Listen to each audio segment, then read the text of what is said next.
The gunshot echoed across the vast Wyoming plains, sending a flock of startled birds into the dusky sky as Penelope Hargrove clutched her swollen belly and fell to her knees beside her husband's lifeless body. Blood pooled beneath him, mixing with the dusty earth of their small homestead just outside Promise Creek in the spring of 1873. Tears streamed down her dirt-smudged face as the reality crashed over her like an unforgiving wave. She was now a widow, 5 months with child, and completely alone in the untamed western frontier. "Thomas," she whispered, her voice breaking as she touched his still warm face. The cattle rustlers who'd attacked their farm were gone, vanishing into the gathering darkness with 2 of their best horses and whatever meager savings Thomas had hidden in their small cabin. The nearest neighbor was 3 miles away, and winter wasn't far off. Fear gripped her heart as she looked down at her rounded abdomen. How would she survive? How could she possibly raise this child alone? 2 weeks later, Penelope stood at her husband's grave, the freshly turned earth a stark reminder of everything she'd lost. She'd sold what livestock remained to pay for a proper burial, but now her resources were dwindling quickly. The baby kicked inside her, a bittersweet reminder of the life growing within despite all the death surrounding her. "Mrs. Hargrove," Sheriff Jenkins said softly, approaching from behind. His weathered face creased with sympathy as he removed his hat. "I'm afraid I've got no news on catching those rustlers. Trail's gone cold." Penelope nodded numbly. "I expected as much." The sheriff shuffled uncomfortably. "Have you given any thought to what you'll do now? It's not proper for a woman in your condition to be out here all alone." "I haven't much choice," she replied, her voice stronger than she felt. "This land is all I have left. Perhaps your family back east. They disowned me when I married Thomas," she cut in. "They won't welcome me back, especially not with a child." Sheriff Jenkins sighed. "The town council's concerned. There's talk of reaching out to the orphanage in Cheyenne for when the baby comes." Penelope's hand flew protectively to her abdomen. "No, this child stays with me. Mrs. Hargrove, be reasonable." "Good day, Sheriff," she said firmly, turning away to hide the tears threatening to spill over. When she heard his horse depart, she finally let them fall. The reality of her situation crashed over her, winter approaching. No money, no help, and a baby coming. For the first time since Thomas's death, she allowed herself to collapse into complete despair. As the weeks passed, Penelope scraped by on what little remained of their stores. The small garden provided some food, but the approaching autumn meant those resources would soon vanish. Each day her belly grew larger, and her options grew fewer. The cabin needed repairs she couldn't manage, and she'd taken to sleeping with Thomas's old rifle beside her bed.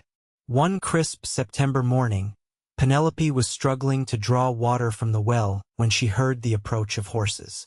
Fear shot through her. Had the rustlers returned? She dropped the bucket and hurried toward the cabin for the rifle, but her swollen belly slowed her pace. "Madam, you all right there?"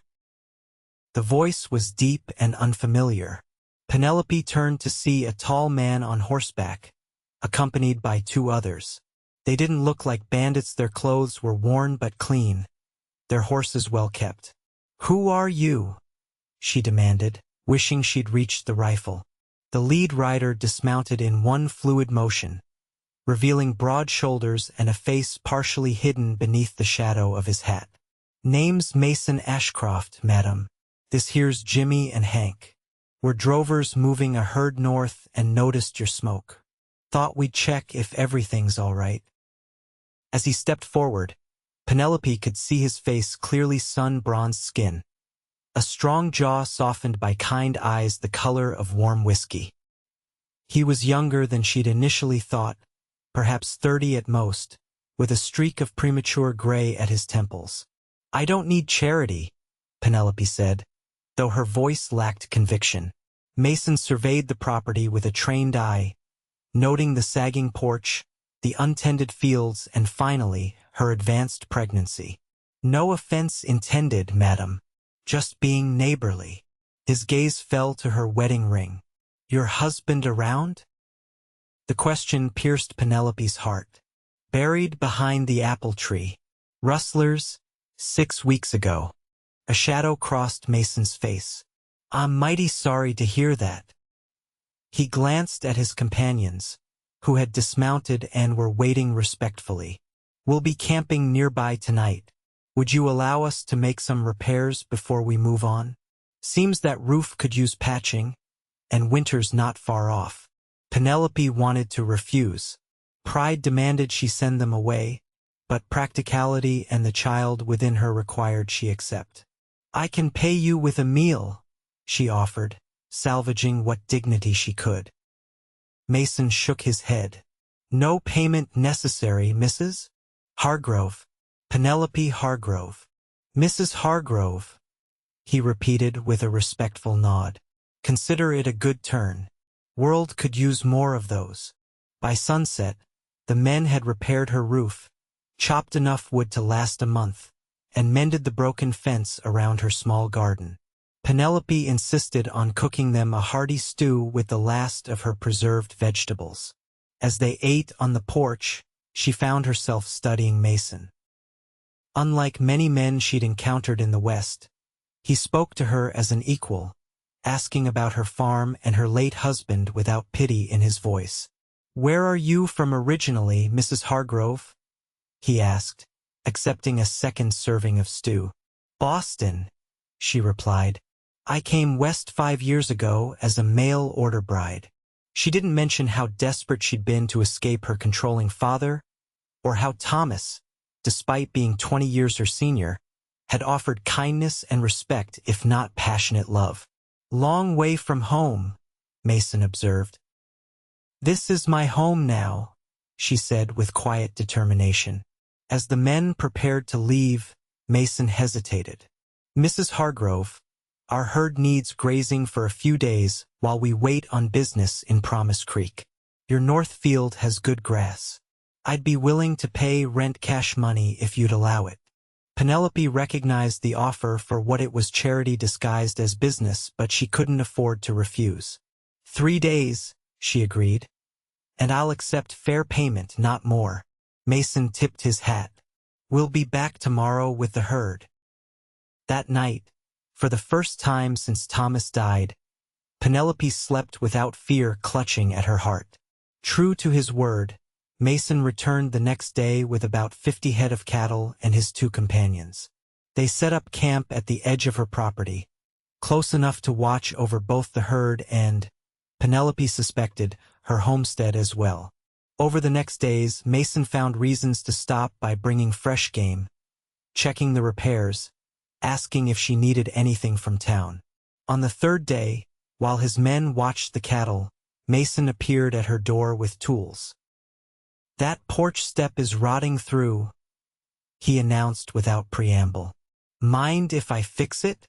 Penelope stood in the doorway, one hand supporting her lower back.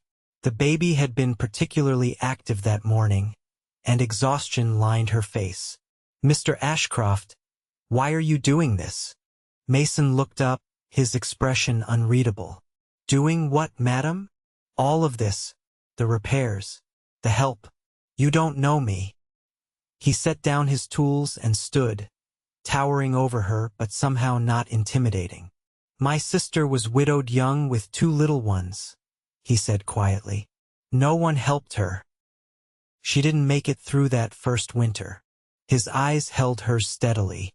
"I reckon if someone had stopped to lend a hand, things might have turned out different."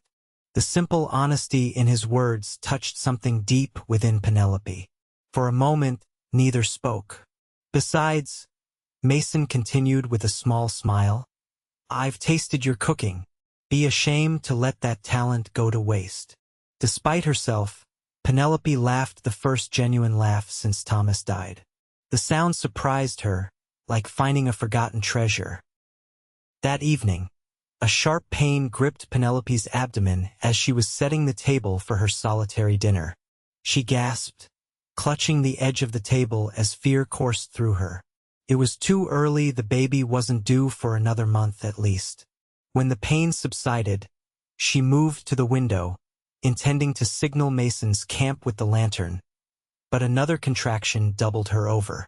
Panic threatened to overwhelm her as she realized she might lose this baby, this final piece of Thomas, alone in her cabin with no help in sight. A knock at the door startled her. "Mrs. Hargrove? I brought some venison if you'd care for it." Mason's voice called from outside. "Mr. Ashcroft," she managed, her voice strained. "Please, help." The door flew open. Mason took in the situation at a glance, his face paling beneath his tan. "The baby's coming?" Penelope nodded, gasping as another contraction gripped her. "Too early. Something's wrong." Within moments, Mason had swept her into his arms and carried her to the bed. "Jimmy!" he shouted toward the door. "Ride for the doctor in Promise Creek. Fast as you can." The young cowboy's face appeared in the doorway, eyes widening at the scene before him. "Yes, sir." And then he was gone, the sound of hoofbeats fading rapidly. "Hank," Mason called next, "boil water and find clean linens." To Penelope, his voice softened. "Mrs. Hargrove, I've helped birth many a calf, but I reckon that's not much comfort right now." Despite her fear, Penelope found herself smiling weakly. "Not particularly, no." Over the next hours, as her labor intensified, Mason never left her side. He wiped her brow with cool cloths, held her hand through contractions, and spoke calming words when panic threatened to overwhelm her.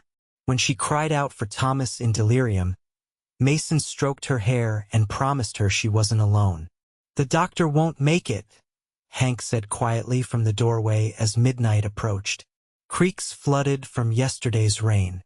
No crossing till morning." Mason's jaw tightened, but he nodded. "Then we do this ourselves." He turned to Penelope, taking her hands in his.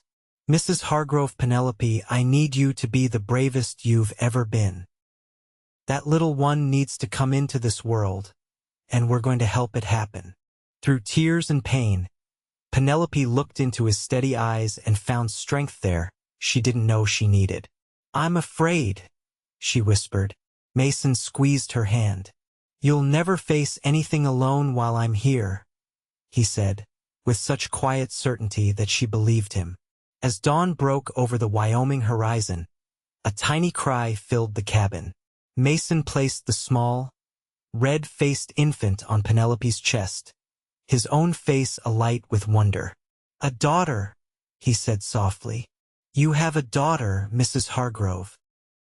Tears of joy streamed down Penelope's face as she cradled the tiny girl.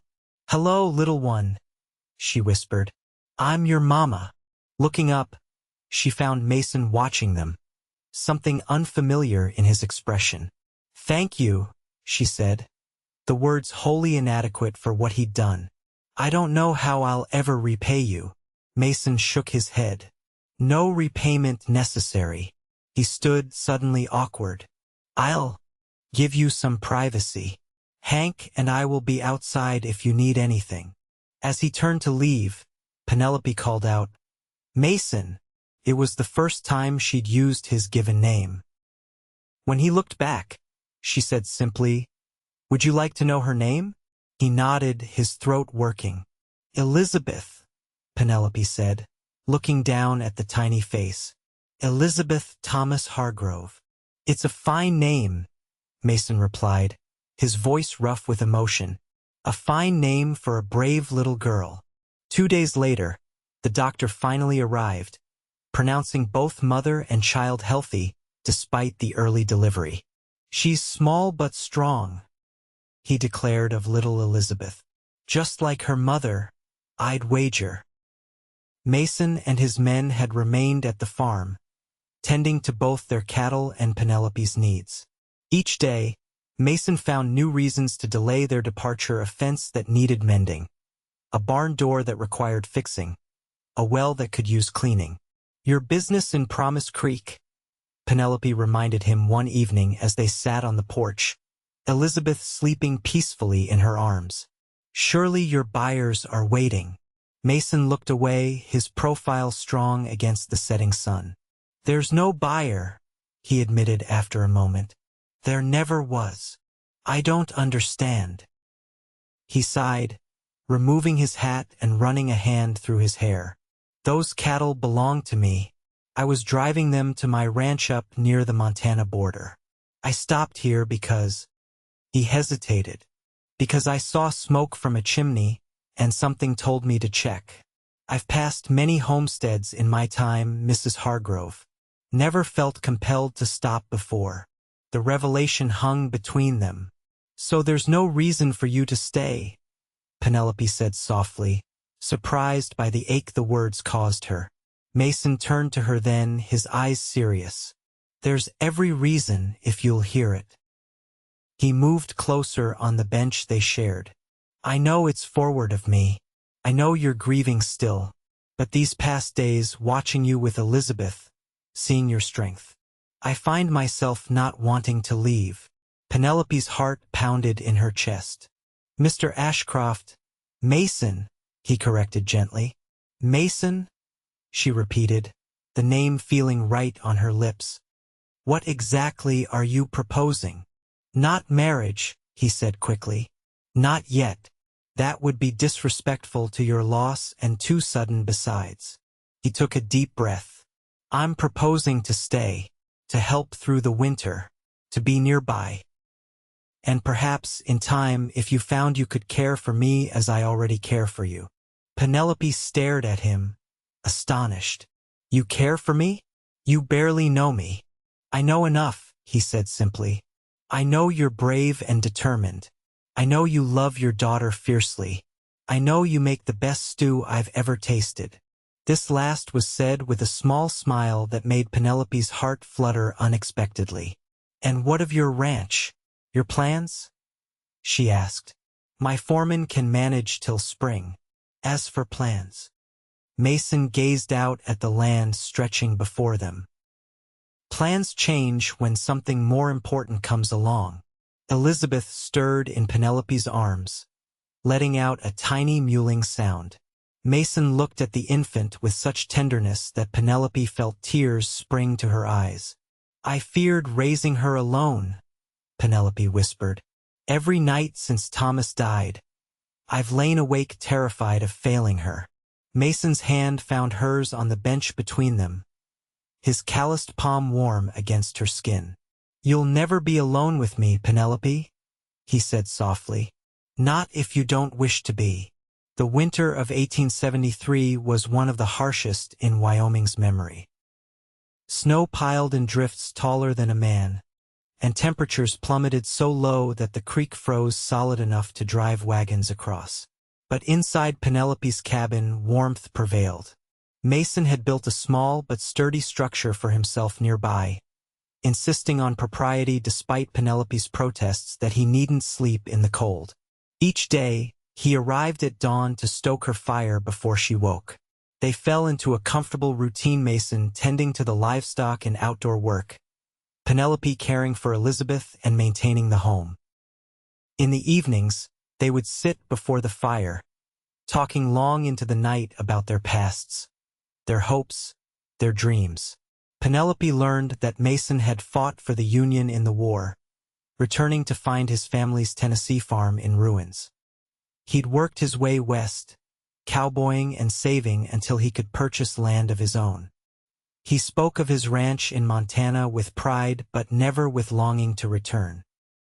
For her part, Penelope shared stories of her strict Boston upbringing, her desperate bid for freedom through a mail-order marriage, and her genuine affection for Thomas despite their age difference. "He was kind," she explained one night as Elizabeth nursed at her breast. "He never loved me passionately, but he respected me. That was worth more than romance." Mason watched her with an expression she couldn't quite read. "You deserve both," he said quietly. As winter deepened, so too did their connection. Mason never pressed for more than friendship, But Penelope found herself watching him when he wasn't looking, admiring the strength in his hands, the way his eyes crinkled when he smiled, the gentle way he spoke to Elizabeth. The baby thrived despite her early arrival, growing plump and strong under their combined care. Mason fashioned a cradle from pine, carving delicate stars along its edge. When Elizabeth first smiled, it was at Mason as he sang her a soft cowboy lullaby, and Penelope felt something inside her shift irrevocably. Christmas approached, bringing with it a brief thaw. Mason announced he needed to ride into Promise Creek for supplies, and despite Penelope's concern about the weather, he insisted. "There's things we need," was all he would say, his expression mysteriously determined. He returned 2 days later with a pack mule laden with provisions: flour, sugar, coffee, and to Penelope's astonishment, a small pine tree. "What's this?" she asked as he dragged it into the cabin. "Christmas," he replied simply. "Elizabeth's first. Thought it should be special." From his saddlebags, he produced small treasures: peppermint sticks, a length of red ribbon, a tiny silver rattle for the baby. Most precious of all was a small book of children's stories, its leather cover worn but well preserved. "It was my sister's," Mason explained as he handed it to Penelope. "For her children. I've carried it since. Well, since they passed. Thought it might be time for new stories to be read from it." Penelope ran her fingers over the cover, understanding the magnitude of the gift. "Mason, I can't possibly accept this." "You can," he insisted gently. "It's meant for a family. It's found one now." The word hung between them: family. Is that what they had become?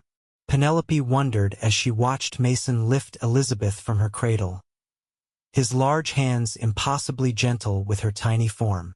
That night, after Elizabeth was asleep and the small tree decorated with ribbon and pine cones, they sat close together on the bench Mason had built by the fire. Outside, snow began to fall again, soft flakes illuminated by moonlight.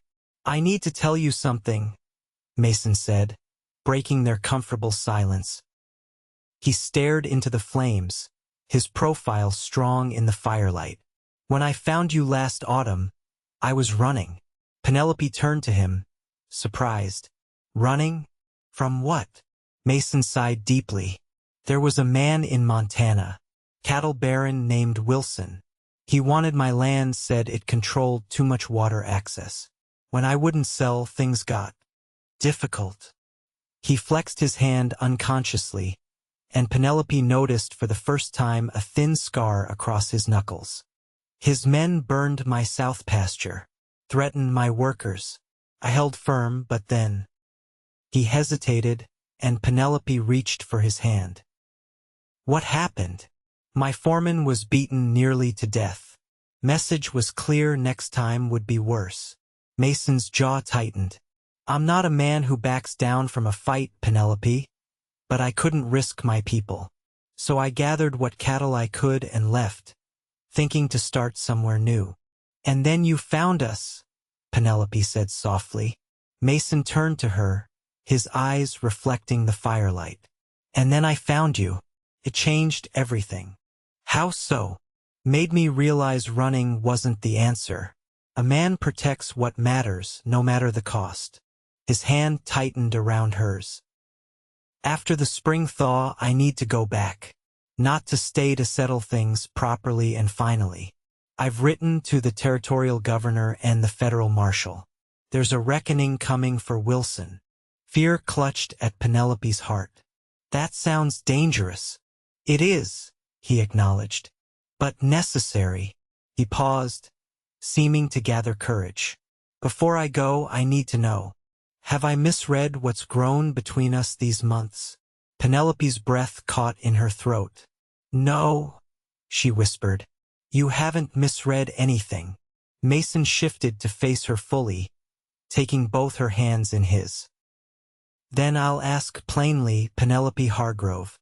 When I return from Montana, would you consider becoming my wife? Would you allow me to be a father to Elizabeth?" To build a life with you both. Tears welled in Penelope's eyes. You want to marry me? A widow with a child not your own. Mason reached up to brush a tear from her cheek. I want to marry the bravest, most beautiful woman I've ever known. And that child in there, I already love her as if she were my own flesh and blood. What of your ranch? Your dream? Dreams change, he said simply. This land, your land, can be just as good. Better even with you on it. Penelope thought of Thomas, of the quiet companionship they'd shared. What she felt for Mason was entirely different, a fire in her blood, a quickening of her heart whenever he entered a room. Was it disloyal to love again so soon? As if reading her thoughts, Mason spoke softly. I believe a good man would want you to be happy, Penelope, to be loved, to be safe. In that moment, Penelope knew he was right. Thomas would not have wanted her to mourn forever. He would have wanted Elizabeth to have a father, wanted them both protected and cherished. Yes, she whispered, her heart full to bursting. Yes, Mason Ashcroft, I will marry you when you return. Mason's face broke into a smile of such joy that it took her breath away. Slowly, giving her time to withdraw if she wished, he leaned forward and pressed his lips to hers. The kiss was gentle at first, then deeper as Penelope responded, her hands moving to his shoulders. When they finally parted, both breathless, Mason rested his forehead against hers. I've wanted to do that since the moment you opened your door to me, he confessed. Penelope smiled, feeling younger and lighter than she had in years. I'm glad you finally did. Spring came slowly to Wyoming, the snow reluctantly giving way to mud and then, finally, to the first tender green shoots of new growth. Elizabeth grew too, becoming a chubby, laughing baby who reached for Mason whenever he entered the room. The day of his departure dawned clear and cool, the mountains in the distance still capped with snow. Penelope stood in the yard, Elizabeth on her hip, watching as Mason saddled his horse. 2 weeks, he promised, checking his saddlebags one final time. 3 at most.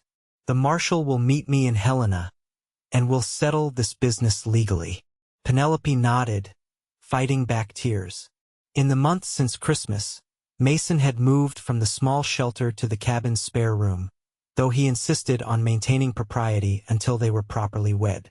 Their evenings had been filled with plans for the future, expanding the farm, adding rooms to the cabin, the children they might have together. Now, watching him prepare to leave, Penelope felt fear creeping back, the old terror of being left alone. Mason must have seen it in her eyes. He stepped close, lifting her chin with one finger. I will come back to you, he said firmly. Nothing in this world could keep me away. Promise me you'll be careful, she whispered. Elizabeth and I need you. Mason smiled, stroking the baby's cheek. I have too much to live for to be anything but careful. He leaned down, kissing Penelope tenderly. To Elizabeth, he pressed a kiss to her forehead. Watch over your mama, little one. I'll be home before you know it.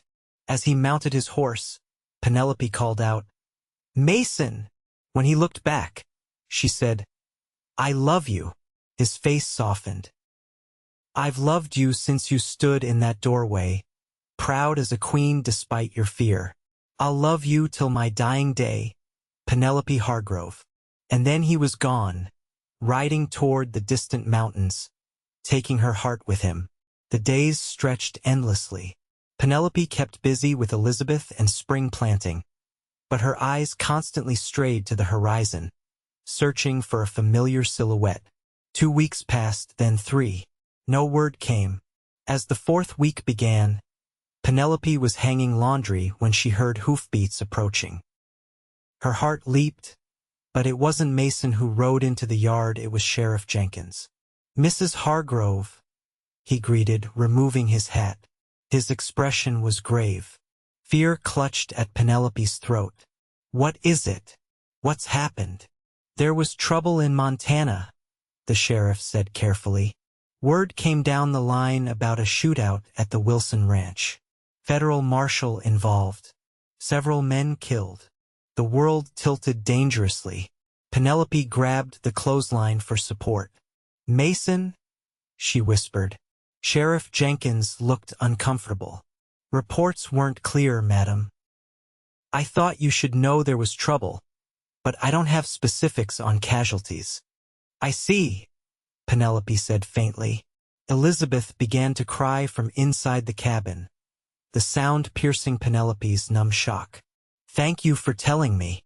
That night, after putting Elizabeth to bed, Penelope sat alone on the porch, staring at the stars. The same stars Mason had pointed out to her during the winter, naming constellations his Cherokee grandmother had taught him. "Come back to me," she whispered to the heavens. "Please come back to us." Days passed in a fog of fear and hope. Penelope went through the motions of living, caring for Elizabeth, tending the garden, maintaining the farm, all while her heart ached with dread. Each sunrise brought hope. Each sunset, despair. A week after the sheriff's visit, Penelope was washing dishes when Elizabeth, playing on a blanket nearby, suddenly squealed with delight. Turning, Penelope saw her daughter bouncing excitedly, arms outstretched toward the window. Outside, a rider approached slowly. The dish slipped from Penelope's fingers, shattering on the floor as she ran to the door. She would know that silhouette anywhere: the broad shoulders, the way he sat a horse as if born to it. Mason. She flew down the steps, heedless of propriety or caution, running toward him with her heart in her throat. As he dismounted, she saw that his arm was in a sling, his face thinner than when he'd left, but his eyes were the same, lighting up at the sight of her. "You're alive?" Penelope gasped, reaching him at last. "Oh, thank God, you're alive." Mason swept her into his good arm, holding her tightly against him as if he never intended to let go. "I told you I'd come back," he murmured into her hair. Inside the cabin, with Elizabeth happily nestled in Mason's lap despite his injured arm, he finally told the story. Wilson had indeed tried to ambush them, but the marshal had brought enough men. The cattle baron and 2 of his hired guns died in the fight. Mason took a bullet to the shoulder. "It's healing clean," he assured Penelope as she examined the wound with gentle fingers. "Doctor and Helena said I was lucky missed anything vital." "And the ranch?" she asked. Mason smiled tiredly. "Signed it over to my foreman before I left. Papers came through while I was recovering. He's a good man, he'll make something of it." His expression grew serious. "My life is here now, Penelope, with you and Elizabeth, if you'll still have me." In answer, Penelope leaned forward and kissed him, pouring all her fear, relief, and love into the gesture. Elizabeth, caught between them, giggled and patted their faces with her tiny hands. They were married 2 weeks later in Promise Creek's small church, with Elizabeth dressed in a gown Penelope had sewn from her own wedding dress. Sheriff Jenkins stood as witness, along with Jimmy and Hank, who had arrived the day before with wedding gifts and news that they'd signed on with a ranch near Cheyenne. That night, as moonlight streamed through the window of the cabin their home, Penelope lay in Mason's arms, her head on his chest, listening to the strong, steady beat of his heart. "I never thought I could be this happy again," she confessed softly.